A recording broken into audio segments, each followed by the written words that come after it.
말씀 에스겔서 33장 11절의 말씀 우리가 같이 읽겠습니다. 시작.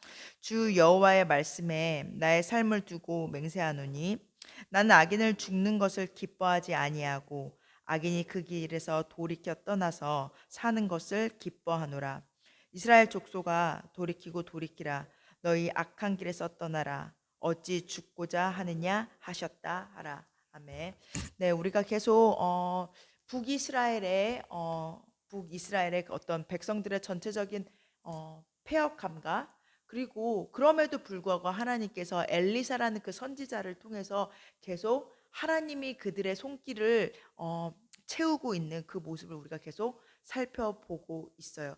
지난 시간에는 우리가 뭘 살펴봤냐면 이스라엘 백성들이 폐역해서 하나님의 길을 떠나고 그 이스라엘 왕은 하나님을 버린 지 이미 오래여서 주위에 당시에 오랫동안 이스라엘을 괴롭히던 아람 왕의 위협을 받고 있는 그때였어요. 그런데도 불구하고 하나님은 또 엘리사를 통해서 특별히 아람 군대들의 그 눈을 멀게 하셔서 이스라엘 백성들을 큰 전쟁에서 모면하게 하시는 그 은혜를 경험했었다라는 얘기예요.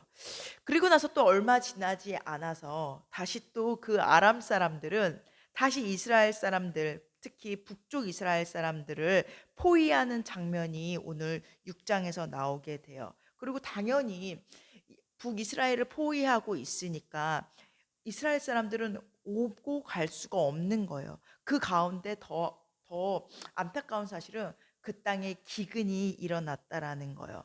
그러니까 무슨 말이냐면 사실은 겉으로 봤을 때는 옆에 있는 나라가 이스라엘을 지금 공격하는 것 같지만 하나님께서 지속적으로 이스라엘 백성에게 하나님을 알 만한 것들을 보여주고 돌이킬 만한 그 회개의 은혜의 시간을 보여줌에도 불구하고 그들은 계속 하나님으로부터 멀어져 갔기 때문에 하나님은 여전히 그들에게 아람이라는 그 적군을 통해서 이스라엘 백성을 치고 있었다라는 거예요.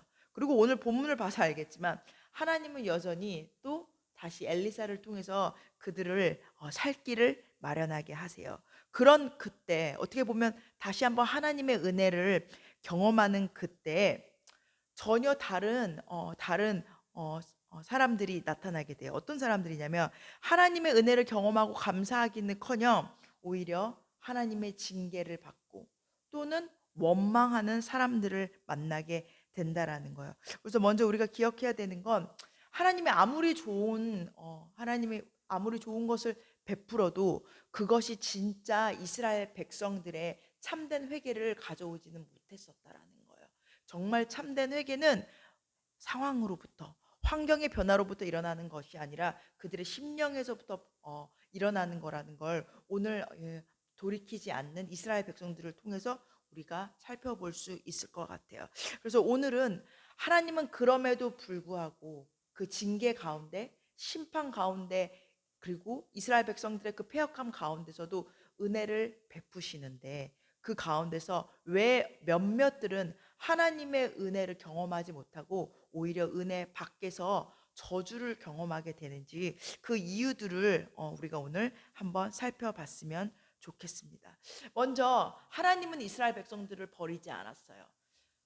징계하고 옆에 아람 군대들을 통해서 채찍을 가하고 돌아오라고 기회를 주지만 아직 버리지 않으셨다라는 거예요. 그런데도 불구하고 이 어려움 때문에 하나님 앞에 더 가는 것이 아니라 오히려 하나님을 더 버리고 멀리 떠난 사람들은 하나님의 은혜를 경험할 수가 없었다라는 거예요.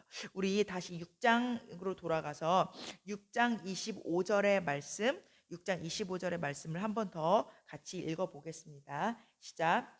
아람 사람이 사마리아를 에워싸므로 성중이 크게 줄여서 나귀 머리 하나에 은 80세겔이요 비둘기똥 4분의 1 값에 은 5세겔이라 하니. 네, 북이스라엘의 수도는 어디냐면 오늘 여러분이 읽으신 사마리아라는 지역이에요. 무슨 말이냐면 서울이 말하자면 지금 함락되어 있는 거예요. 함락되어 있으니까 당연히 먹을 것을 운송할 수도 없었고 수입할 수도 없었고 또 갖고 나갈 수도 없었다라는 거예요. 그리고 아마 그 땅에 기근이 들었었던 것 같아요. 그래서 어느 정도로 상황이 나쁘냐면 그 이스라엘 사람들이 평소에는 거들떠 보지도 않을 것 같은 비둘기똥, 여기서 비둘기똥이라는 건 실제로 비둘기똥이라기보단 어떤 작은 아주 보잘것없는 콩 열매라고 해요. 그 콩마저 얼마냐면 4분의 1 값에 은 5세겔이래요. 이게 어느 정도인지 우리는 가늠이 안 되죠. 거의 콩 한 바가지가 거의 1년치의 한 사람의 월급에 어, 가늠하는 큰 돈을 주고라도 살 수밖에 없었다라는 거예요. 뭐죠? 상황이 너무 어려워지고 기근이 너무 심해지니까 곡식을 아무리 많이 돈을 줘도 얻을 수 없을 만큼 그들의 상황이 너무 어려웠었다라는 얘기예요. 그런데 오늘 특별히 이렇게 얘기를 해요. 나귀 머리 하나를 살려고 해도 엄청난 돈을 주어야 했다라는 거예요. 뭐죠? 그때 그 사람들은 당나귀의 머리를 서로 사고 팔았다라는 거예요. 그럼 이게 무엇이 문제냐? 사실 이스라엘 사람들이라면 다 알고 있어요. 신명기 28장에 보면 하나님 이제 이스라엘 백성들을 부르고 하나님의 백성으로 세우고 나서 부정과 부정하지 않은 것들, 하나님의 사람으로서 먹어야 될 것, 먹지 말아야 될 것, 해야 할 것, 하지 말아야 할 것을 하나님께서 엄격하게 구별하셨어요. 그런데 그 중에 이스라엘 사람들이 절대 먹지 말아야 되는 부정한 것이 뭐였냐면 나귀였다라는 거예요. 그런데 이 당시의 북이스라엘 사람들은 나귀를 사고 팔고 당연히 그거를 만지고 먹고 했겠죠. 뭐냐면 하나님의 율법을 이미 버린 지 오래됐다라는 거예요.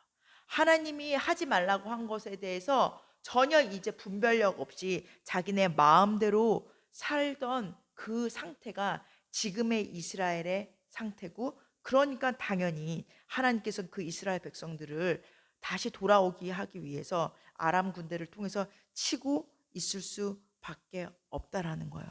여러분, 우리가 기억해야 되는 건 뭐냐면 상황이 어렵다고, 문제가 지금 나를 숨막히게 한다고 해서 하나님이 하지 말라는 거, 또는 내 양심이 말하는 것들, 이거는 아닌데, 하나님이 이건 기뻐하시지 않을 텐데, 우리가 적어도 알거든요.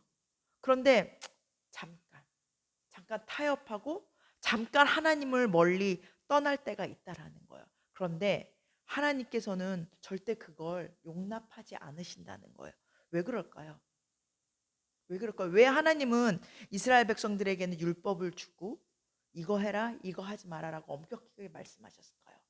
지금의 우리로 보면 이거죠. 적어도 믿는 사람들은 이거는 여기까지는 하지 말아야 된다라고 하는 우리가 아는 양심의 것들이 있어요. 또는 교회에서 말하는 것들이 있어요. 설교에서 말하는 것들이 있어요. 그런데 왜 하나님은 우리를 왜 엄격하게 하지 말라고 지켜야 된다라고 말씀하실까요? 귀찮게 하기 위해서, 또는 우리를 힘들게 하기 위해서 아니라는 거예요. 세상과 구별하기 위해서. 여러분, 우리가 상식적으로 생각해 보면 너무 당연한 거예요. 세상 사람들이랑 다른 우리에게 영생이 있는데 이 땅에 사는 동안 세상 사람들이랑 똑같이 구별됨 없이 조금도 달라지는 것 없이 같이 산다는 게, 같은 방식으로 산다는 게 어떻게 보면 더 말이 되지 않는다라는 거죠. 그래서 하나님께서는 야, 너희는 어차피 천국 백성이야. 그런데 그때 가서 너네들이 구별되는 그 영광을 이 땅에서도 한번 맛봐 볼래? 라고 하면서 우리에게 구별되는 삶, 때로는 조금 부담스러운 삶을 지금 이 땅에서부터 연습하게 하신다라는 거예요. 여러분, 어려운 때 하나님 버리면 우리가 다시 돌이키기 어렵다라는 거예요. 오히려 어려울 때 하나님을 끝까지 붙잡고 가면 하나님은 분명히 사막과 같은 곳에서도 길을 내시고, 그리고 목마른 것 같은 것 가운데서도 우리를 위해서 샘물을 내신다라는 거예요. 그래서 우리가 우리의 인생을 책임지지도 못할 세상의 방법, 하나님이 하지 말라고 하는 거에 대해서 그냥 아무런 구별됨 없이 살아가라고 말하는 세상의 헛된 소리에 이제 속지 마시고, 하나님이 처음 나에게 주신 그 양심, 또 궁극적으로는 하나님이 우리에게 늘 말씀하시는 그 말씀을 붙잡고 우리가 구별되게 살아야 될 줄을 믿습니다. 자, 두 번째로 하나님이 계속 지속적으로 은혜를 경험하게 하시고 살 길을 내시지만 그 가운데서도 하나님의 은혜를 경험하지 못하는 사람들을 우리가 살펴보고 있어요.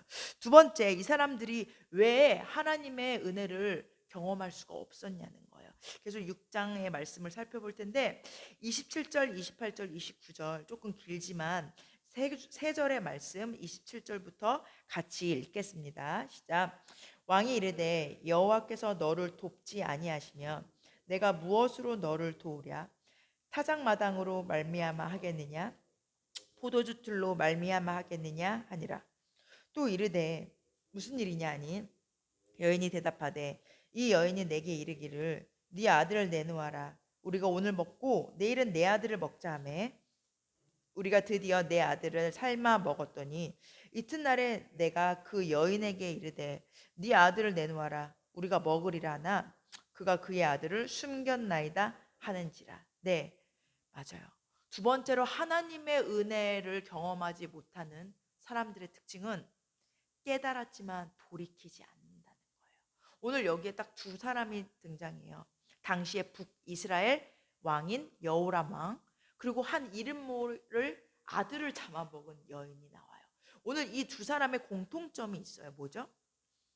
하나님으로부터 이 기근이 왔다라는 거예요.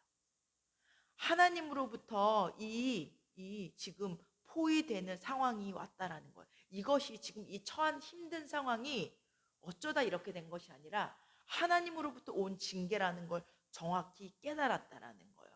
그래서 오늘 여호람 왕이 말해요. 하나님께서 우리를 안 도우는데 우리가 무슨 방법이 있겠어? 라고 한다라는 거예요. 그런데 오히려 여호람 왕은 오히려 회개하기는커녕 이제 우리가 후에 살펴보겠지만 오히려 엘리사 선지자를 죽이려고 협박하고 그리고 하나님을 오히려 원망한다는 거예요. 하나님으로부터 온 줄 알아요. 하나님으로부터 우리가 지금 이 어려움을 겪는 거를 다 알지만 그것이 회개의 도구가 되는 것이 아니라 오히려 하나님을 원망하고 그리고 하나님의 사람들을 오히려 위협하고 협박한다라는 거예요. 그러면 그러니까 뭐냐면 사실 이 여호람 왕은 전에도 이미 여러 번 하나님으로부터 살 길을 경험했었거든요. 그때 잠깐 은혜를 받는 것 같았어요. 잠깐 엘리사로 하여금 주님 제가 어떻게 할까요? 내 주여 어떻게 할까요? 라고 하면서 하나님의 사람 엘리사를 공경하는 것 같아요. 그러나 거기에 참된 돌이킴은 없었다라는 거예요. 오늘 이 여인 볼까요? 자기가 전날 아들을 잡아먹었어요. 근데 그 다음날 자기 옆에 있는 여자에게 같이 아들을 잡아먹자라고 해요. 그런데 그 아들을 숨기니까 어떻게 하냐면 억울한 거예요, 지금. 아, 맞아. 내가 정신 차려야지. 내가 엄마라면 이 여인처럼 내 아들을 목숨 걸고 지켜야 되는데 그걸 깨달았고 이제 돌이켰어야 되는데 오히려 나 오늘 네 아들 잡아먹고 싶은데 그래서 나 배고픔 오늘 해결해야 되는데 왜 나 못 먹게 지금? 왜 나를 속여 하면서 오히려 돌이키기는커녕 그 옆에 여인을 원망했다라는 거예요. 그래서 우리가 또 기억해야 되는 건 뭐냐면 하나님이 원하시는 회개는 오늘 원하시는 회개는 단순히 안타까워하고 슬퍼하고 그리고 애통하는 것으로 끝나지 않는다는 거예요. 우리가 아까 본문에 봤지만 오늘 30절에 보면 이 여호람 왕이 이 얘기를 듣고 굵은 베옷을 입었다고 해요. 이스라엘 백성들한테 굵은 베옷은 정말 참된 회개를 하나님 앞에 드리는 걸 말하거든요. 그런데 굵은 베옷만 입으면 뭐 하냐는 거예요. 여전히 그 밑바닥에 여호람 왕에게 뭐가 있냐면 하나님 나 이렇게 힘들게 하시네. 하나님 이렇게 우리 백성들을 굶기시네. 엘리사가 도대체 또 뭐라고 하나님에게 얘기했길래 나를 이렇게 힘들게 말하는 거야. 내가 엘리사 오늘 가만 안 둘 거야. 그에게는 참된 회개가 없다라는 거예요. 오늘 특별히 이렇게 얘기를 해요. 여호람 왕이 이 여인에게 야 하나님이 안 도와주시는지 어떻게 알겠어? 라고 하면서 타작마당에 대해서 얘기를 해요. 타작마당 그리고 그다음에 포도주 틀을 얘기하고 있어요. 여러분, 타작마당이 뭐고 포도주 틀이 뭐죠? 아무리 곡식이 있어도 타작마당에서 그 곡식을 고르지 않으면 사실 먹을 수 없거든요. 포도주 틀, 물을 대신 포도주를 주식으로 살아야 되는 사람들이 포도주를 만들기 위한 그 포도주 틀이 없으면 사실 먹고 살 수가 없어요. 이 포도주 틀과 이 타작마당이라는 건 뭐냐면 먹을 것, 이들이 지금 필요한 그 생산의 근원을 말한다는 거예요. 뭐냐면 이 여호라망은 알고 있어요. 우리가 먹고 사는 것의 근원은, 이 문제의 근원은 여호와 하나님께 있어. 그러나 그것이 회개로까지 연결되지 못하기 때문에 오늘뿐만 아니라 지속적으로 이 여호라망은 하나님의 은혜를 경험했건만 여전히 돌이키지 않고 있다라는 거예요. 더 나아가서 이 타작마당은 또 다른 구약에서 용례가 있어요. 이스라엘 사람들이 징계를 받고 그리고 심판을 받을 때 그 장소를 말한다고 해요. 그러니까 뭐냐면 이 이스라엘 왕 이 여호람은 자기가 지금 하나님 앞에 징계의 현장 또는 심판의 현장이 있다라는 것을 알았다라는 거예요. 그럼에도 불구하고 오히려 그 자리에서 돌이키기는커녕 하나님을 원망하고 오히려 하나님의 사람을 오히려 조롱하고 있다라는 거예요. 여러분, 우리가 잘 아는 신약의 말씀도 마찬가지인 것 같아요. 이제 우리가 잘 아는 누가복음의 탕자 같은 경우도 그래요. 이 탕자가 탕자가 이 오늘 나오는 이 여호라마하고 다른 점은 뭐냐면 그는 그렇게 얘기를 해요. 타국에 가서 흥청망청 돈을 다 쓰고 나서 이렇게 고백해요. 하나님, 하늘 앞에서 내가 죄를 지었네.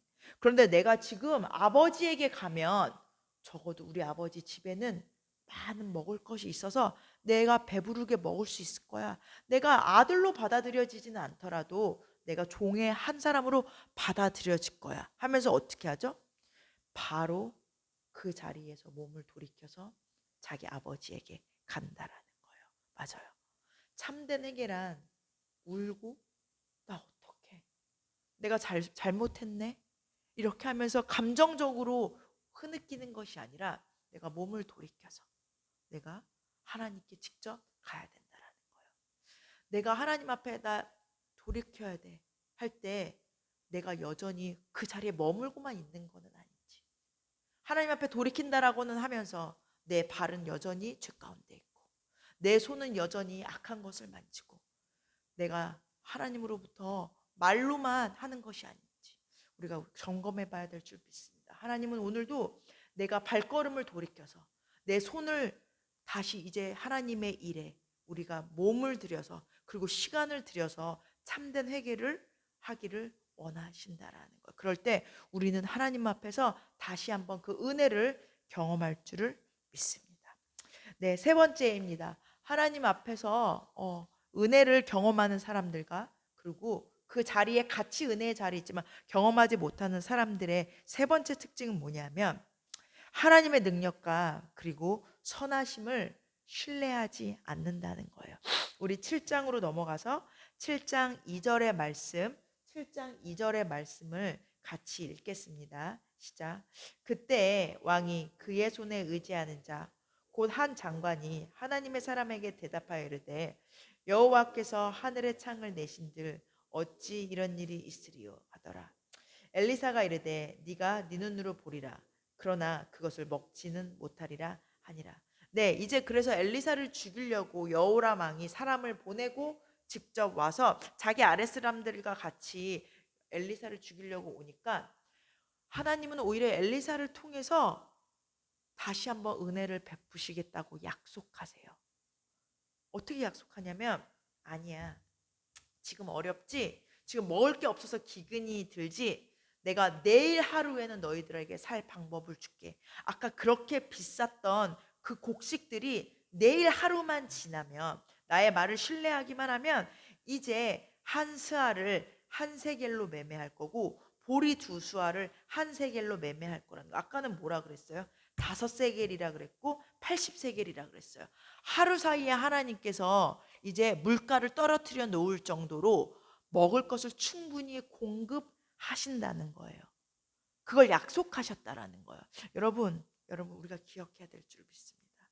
하나님은 우리가 징계를 받는 그 순간에도, 우리가 하나님 앞에 제대로 회개하지 못하고 토로하는 그때에도 하나님은 우리에게 좋은 계획을 약속하고 계시다라는 거예요. 하나님은 여전히 우리가 아직 미처 다 돌이키지 못했음에도 불구하고 하나님은 여전히 우리에게 당신의 그 사랑의 손길을 기억할 수 있도록 좋은 것을 준비하고 계시다라는 거예요. 그런데 오늘 그 여호람 왕의 아랫사람이 이렇게 비웃어요. 하나님이 하늘에 창을 낸다 한들 어떻게 이런 일이 있어요? 뭐죠? 하나님을 신뢰하지 않는다는 거예요. 신뢰하지 않을 뿐만 아니라 이렇게 얘기를 해요. 이렇게 얘기를 해요. 지금 하늘의 창을 내신들 어떻게 그런 일이 있냐는 거예요. 아마 여기에는 이런 의미가 있을 거예요. 좋아요. 내일 먹을 것이 생긴다 쳐요. 그런다 한들 물가가 떨어질 만큼, 이 수많은 사람들이 기근을 해결할 만큼 충분한 곡식이 생길까요? 뭐죠? 하나님의 충분함을 의심한다라는 거예요. 여러분, 하나님은 우리에게 은혜를 베푸실 때 요만큼, 겨우 한 번 숨을 돌릴 만큼의 은혜를 베푸시는 분이 아니라는 거예요. 하나님은 은혜를 베푸실 때 충분히 넉넉하게 지금의 어려움을 이기고도 남을 만큼의 충분한 그 은혜를 베푸시는 그런 능력의 하나님이라는 거예요. 그래서 우리가 기억해야 되는 건 뭐냐면, 나는 하나님 앞에서 지금 좋은 것을 기대할 수 없을 만큼 상황이 나빠졌어요. 그럼에도 불구하고 하나님은 여전히 우리에게 좋은 것을 가지고 우리가 돌이키길 바란다는 거예요. 우리가 잘 아는, 우리가 앞서 말한 그 탕자를 기다리고 있는 아버지가 그랬던 것 같아요. 탕자는 다행히 그 아버지의 선함, 아버지의 그 인자함을 기억했어요. 그러니까 뭐라고 얘기를 해요? 우리 아버지 집에 있는 종도 이렇게 배고프지는 않을 텐데, 그럼 내가 종으로라도 받아들여진다면 이 배고픔은 면할 수 있을 텐데라고 하면서 그 아버지의 선하심을 기억해요. 그런데 그 아버지가 어쩔 수 없이 받아줬나요? 아니죠. 잔치를 벌이고 있었다라는 거예요. 먹을 것을 충분히, 그리고 좋은 옷을 다시 입혀서 그 잔치를 준비하고 있는 것이 아버지 하나님의 마음이라는 거예요. 그래서 여러분, 우리가 돌이켜도 하나님의 좋으심을 알아야, 하나님의 좋으심을 믿을 수 있어야 회개도 하고 돌이킬 수 있는 거거든요. 여러분, 때로는 상황이 너무 악화돼서, 때로는 내 죄가 너무 심해서, 때로는 내가 하나님을 너무 멀리 떠난 것 같아서 우리가 하나님의 좋으심을 기억하지 못할 때가 있다라는 거예요. 하나님은 오늘도 두 팔 벌려서 우리를 위해서 충분한 좋은 것을 준비하고 우리를 기다리고 있을 줄 믿습니다. 우리가 할 일은 몸을 돌이켜서 하나님께 돌아가기만 하면 된다는 겁니다. 우리가 그 사실을 기억해야 될 것 같아요. 만약 그것을 기억하지 못하면 오늘 이 왕의 밑에 있는 이 한 신하처럼, 이제 실제로 우리가 7장에서 봤지만 이제 하나님이 하신 그 일을 통해서 먹을 것이 충분히 공급돼요. 수많은 이스라엘 백성들이 아람 사람들이 납두고 간 그 먹을 것을 먹고 충분히 그 위기를 모면하는데, 그때 그 신하는 어떻게 운명이 바뀌죠? 사람들에게 깔려 죽게 돼요. 오히려 은혜의 현장이 저주의 현장이 된다라는 거예요. 그래서 우리가 하나님의 좋으심을, 하나님의 신실하심을 기억해야 되는 건 단순히 하나님을 위해서가 아니라 나 자신을 위함이라는 거예요. 아까 말한 우리 그 탕자의 그 형 같은 경우가 그런 것 같아요. 이제 아버지가 동생을 위해서 잔치를 베풀고 있는 그때 그 큰 아들은 그 잔치는 사실 자기를 위한 잔치이기도 하거든요. 근데 그날 동생을 위한 잔치가 그 형에게는 분이 나는 날이었다라는 거예요. 그 형은 들어가서 먹으면 되긴 되는데 먹지 않겠다고 들어가지도 않겠다라고 하면서 오히려 화를 내고 아버지에게 불만을 토로해요. 뭐죠? 그는 아버지와 함께 늘 배부른 상태에 있었지만 영적으로는 늘 배고프고 굶주린 상태였다라는 거예요. 여러분, 하나님은 오늘도 우리에게 은혜를 베풀어 주고 계세요. 내가 지금 보지 못해서 그러지, 내가 지금 그거를 아직 깨닫지 못해서 그러지, 지금 이 순간에도 나를 위한 좋은 것을 베풀어 주고 있는데 혹시 내가 그것을 깨닫지 못해서 여전히 그 탕자의 형처럼 영적으로 배고파하고 하나님의 그 은혜에 굶주린 상태는 아닌지 우리가 다시 한번 점검해 보기 원합니다. 이제 하나님의 좋으심을 우리가 충분히 누리고 그것으로 인해서 영이 우리가 충분히 충족될 줄을 믿습니다. 이제 마지막입니다. 하나님의 그 은혜를 경험하는 그 날에 어떤 사람들은 그 은혜를 누리지 못하는 저주를 받았다라는 거예요. 어떤 사람들이 하나님의 은혜를 경험하지 못했냐면 끝으로는 하나님이 이미 베풀어 주신 은혜를 경험을 했건만 그것을 쉽게 잊어버린 자라는 거예요. 우리 7장 15절의 말씀, 7장 15절의 말씀 같이 읽겠습니다. 시작. 그들이 그들의 뒤를 따라 요단에 이른즉 아람 사람이 급히 도망하느라고 버린 의복과 병기가 길에 가득하였더라. 사자가 돌아와서 왕에게 알리니. 네, 이제 우리가 중간에 살펴보지 않은 말씀이 있는데 오늘 정말 엘리사가 그 전날 선포했던 대로 하나님께서는 이스라엘 백성들에게 살 길을 열어 놓으세요. 어떻게 하냐면 이제 이스라엘 백성들을 포위했던 그 아람 군대들이 하나님의 그 하나님이 만드신 그 어떤 대단한 어떤 그 소리를 듣게 돼요. 그러니까 지레 겁먹는 거예요. 이스라엘 백성들이 이집트의 군대랑 연합을 해서 우리를 쳐들어왔나 보다 하면서 그 엄청난 그 소리를 듣고 겁먹고 자기네들이 가지고 있던 모든 무기와 먹을 것과 의복과 좋은 것을 급히 두고 도망갔다라는 거예요. 그러니까 이스라엘 백성들은 손 하나 대지 않고 전쟁 한번 치르지 않고 이제 그 위기를 모면했을 뿐만 아니라 이제 그 먹을 것마저도 이제 충분히 체험을 받는 그 은혜를 경험했다라는 거예요. 그런데 앞서 말한 대로 아까 그 말한 그 여호람 왕의 그 신하는 그 자리에서 밟혀 죽게 돼요. 여러분, 이스라엘 백성들이 이 하나님의 도우심을 처음 경험했나요? 사실 우리가 열왕기하 말씀 계속 살펴보고 있고 엘리사의 사역을 우리가 살펴보고 있는데 하나님은 이미 지금 아주 여러 번 이미 이스라엘 백성들이 손 하나 대지 않고 이스라엘 백성들이 애쓰지 않고 살 길을 말도 안 되는 기이한 일을 통해서 이스라엘 백성들에게 그 살 길을 베풀었다라는 거예요. 그런데 계속 까먹는 거예요. 계속 잊는 거예요.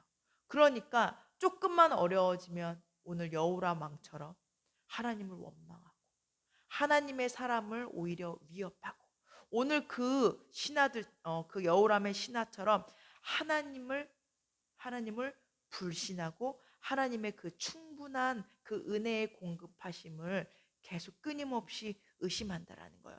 이게 사실 그때 당시에 이스라엘 백성들의 영적 상태라는 거예요. 여러분, 왜 그 이스라엘 백성들이 지속적으로 자꾸 까먹고 하나님으로부터 점점 멀어져 갔을까요? 사실은 그 수많은 기적을 경험했음에도 불구하고 제대로 감사한 적이 없었다라는 거예요. 제대로 감사하지 않으니까 사실 그걸 기억할래야 기억할 수도 없고, 조금만 어려워지면 다시 하나님을 원망하는 그 자리에 갈 수 있었다라는, 갈 수밖에 없었다라는 거예요. 그래서 여러분, 우리가 하나님의 그 좋으심을, 하나님의 그 도우심을 내가 잊고 있다면, 하나님이 지난날 이미 베풀어 주신 은혜에 대해서 말로는 감사했다라고 말하지만 내가 진짜 감사했나? 진짜 내가 하나님의 그 좋으심에 대해서 기억해 보려고는 했나? 아니, 이 순간에 우리가 하나님이 이미 베풀어 주신 그 은혜를 세어 보면서 오늘의 어려움을, 오늘의 이 환난을 우리가 너끈히 넘어갈 수 있다라는 것을 우리가 기억해야 될 줄을 믿습니다. 그래서 하나님은 오늘도, 그리고 예전에도, 그리고 앞으로도 이미 우리가 살 수 있는 그 은혜를 베풀어 주고 있다라는 거예요. 오늘 본문에 보면, 살펴보진 않았지만 그 중간에 문둥병자들이 나와요. 뭐냐면 이스라엘 백성들에게 아람 사람들이 자기네들의 무기와 병기를 납두고 먹을 것을 납두고 다 도망갔습니다라고 그 소식을 전한 자들이 있어요. 누구냐면 문둥병자들이라는 거예요. 그 문둥병자들을 통해서 이제 그것이 왕의 귀에 전달되었고, 그걸 통해서 오늘 이스라엘 백성들 전체가 그 위기를 모면하게 돼요. 왜 하나님은 왜 하나님은 가장 천한, 가장 어떻게 보면 그때 당시에 소외돼서 성 밖에서 살 수밖에 없었던 그 사람들을 통해서 이 기쁜 소식을 전했냐는 거예요. 아마 그들의 그 중심을 알았을 것 같아요. 그들은, 아, 나는 여기 아니면 안 돼. 나는 지금 나 스스로는 살 수 없어. 아마 그 마음을 갖고 있었던 사람들이라는 거. 나한테는 어떤 소망이 없어. 그러니까 다시 내가 적군이 있는 아람 군대에 가자, 군대들에게 돌아가자라고 가서 항복하자라고 얘기를 하거든요. 그리고 나서 그 자기네들이 먹을 것을 취하고 나서 그대로 끝난 것이 아니라, 우리가 여기 있을 것이 아니라 성읍에 가서 이 좋은 소식을 알리자라고 얘기를 해요. 맞아요. 하나님의 은혜를 깨닫는 사람들은 어떤 사람이냐면, 나의 무능력함을 깨닫고, 그리고 그 하나님의 은혜를 다른 사람에게 나누는 자들. 하나님이 주신 은혜가 얼만큼이든 간에 내가 받은 그 은혜를 다른 사람에게 복된 소식이 되도록 전하는 자들을 하나님은 기뻐하신다라는 거예요. 그래서 하나님은 이 어려운 때에 다른 사람이 아니라 가장 천하고 가장 멸시받을 수밖에 없는 이 문둥병자들을 통해서 이 이스라엘의 위기를 모면하게 하셨다라는 거예요. 여러분, 우리가 또 기억해야 되는 건 뭐냐면, 하나님은 이 천한 문둥병자 한 사람도 이 어려움 때에 보호해 주실 만한, 보호해 주신다라는 거예요. 하나님이 이 어려운 때에, 하나님 날 기억이나 하실까? 하나님이 이 힘든 때에 나를 혹시 잊지는 않을까? 우리가 보통 그렇게 생각해요. 그런데 하나님은 다 어렵고 다 힘든 상황 가운데서도, 또는 내가 만들어 놓은 어려운 그 상황에서도 하나님은 어떻게 해서라도 우리를 보호할 만한 그 준비를 하고 계시다라는 거예요.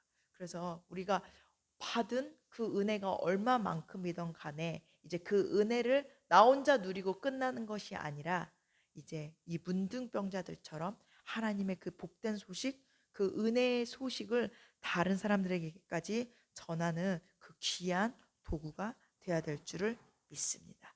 자, 이제 말씀을 마치겠습니다.